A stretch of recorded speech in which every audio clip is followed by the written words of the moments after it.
We have a kid that I often share this story to people because she teach me a lot. She came from the north of Vietnam, so around 1,000 or 1,500 kilometers from here.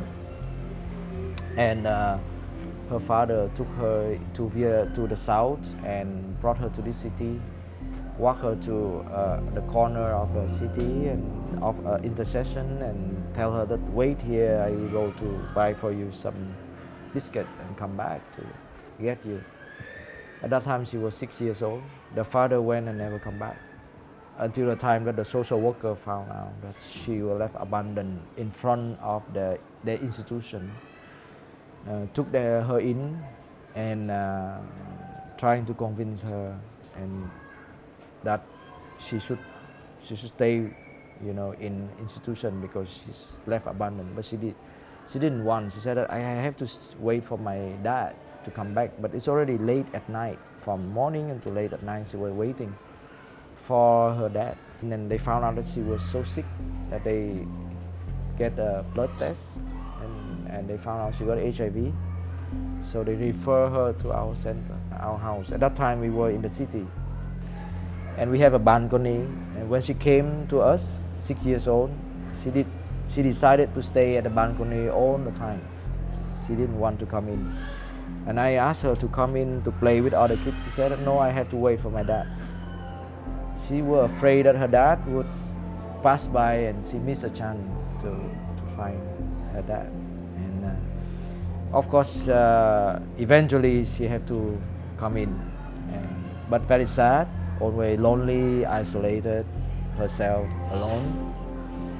And eventually I have her going to school, to a charity school, where where all the kids that have no opportunity to go to school go there. She start to learn how to read and write. And the first thing she gave me after she learned how to read and write was a letter to her dad. And in the letter, she said that, Daddy, how are you? I am with AIDS, and people said that I'm being sick because my parents passed it on to me. So it means that you are also sick. So I hope that you can get treatment. And I'm still waiting for you. So she, in her letter, still never get angry with how her dad have abandoned her, and also concerned about her dad's health. And then every 3 weeks I received the same letter, but I couldn't send anywhere because I couldn't find. I don't know where is her dad, and it kept on filling up my drawer in my desk until the time that of course she gave me a number, the phone number of her home in the north, but I keep calling and then no response or denying that they have anything to do with her. So finally I make a trick. I asked her to give a name of her uncle or anyone in the house that she still remember, and she gave a name.